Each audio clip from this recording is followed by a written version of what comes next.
Let's get to that tragic story. Right now, at least 24 people are dead and several kids are still missing after devastating flooding hit the Texas Hill Country early yesterday morning. The storm catching everyone off guard. The Guadalupe River rose faster than anyone could have expected, rising 26 feet in just 45 minutes before 4 a.m. yesterday. We've been on top of this story since the very beginning and continue to follow new developments this morning. Here's what we know right now. At last check, just under 3,000 people in KHOU County were without power due to extreme flooding. Again, officials confirming tragically at least 24 people have died. Right now, we are still working to learn their names and ages. Now, as many of you know, there are several camping sites and overnight camps for kids along the Guadalupe River. In a news conference yesterday, officials said about 20 kids from Camp Mystic near Hunt, Texas, are still unaccounted for. We have live team coverage this morning as search and rescue crews work around the clock to reunite families. We'll start with Amanda Henderson in Kerrville. Amanda, this is obviously such a truly tragic situation. Your heart has to go out for so many families affected by this flooding. What are you seeing this morning, and have we gotten any more updates from officials?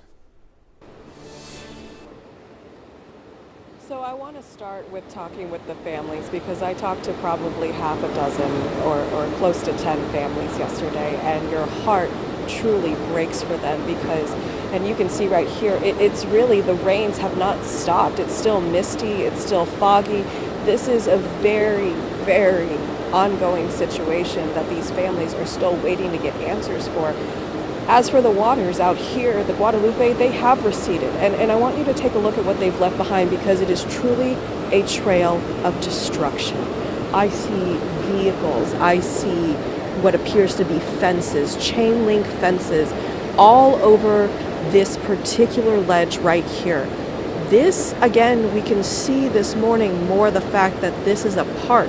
This is not just a body of water like it was yesterday. I mean, being out here, I've never seen the Guadalupe like this, having worked in San Antonio, doing lots of stories in Kerrville.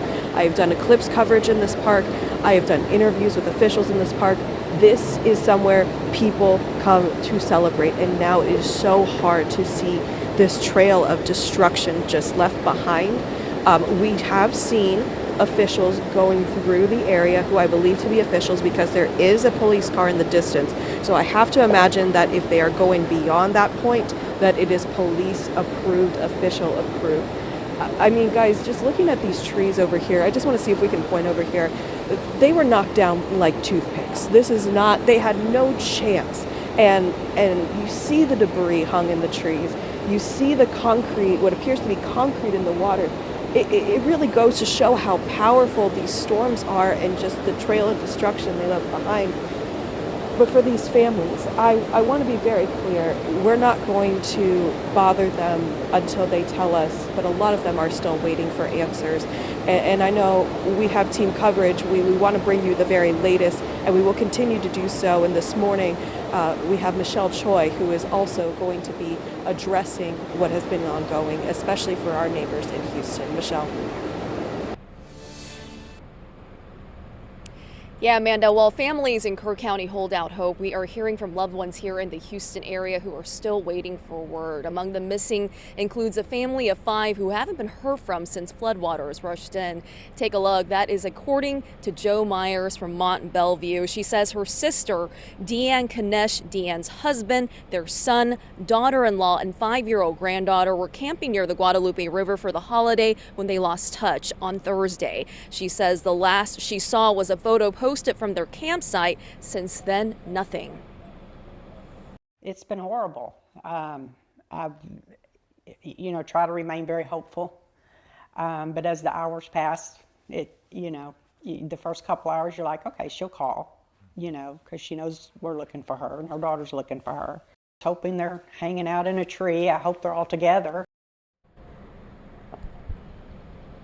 Yeah, Joy says her niece is in Kerrville right now, searching the area where the family had set up camp, where a 20 to 30-foot wall of water is believed to have come through. They are holding on to hope and asking anyone who may have seen this family to please come forward. Meanwhile, Houston is now sending help. We've confirmed that 4 HFD firefighters and a fire truck were deployed to Kerr County to assist in rescue operations, and 3 more firefighters from the Texas A&M Task Force 1 are on their way to College Station for deployment, and Montgomery County crews are already on the ground. Everyone working around the clock, hoping to bring more families the answers they're praying for.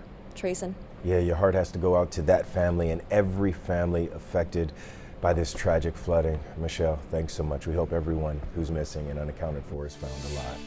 A group of friends from Houston are safe this morning after waking up yesterday to water surrounding their rental home in Kerrville while celebrating a birthday. Eric Castro tells us 911 didn't have anyone to send right away, so neighbors across the street rescued them.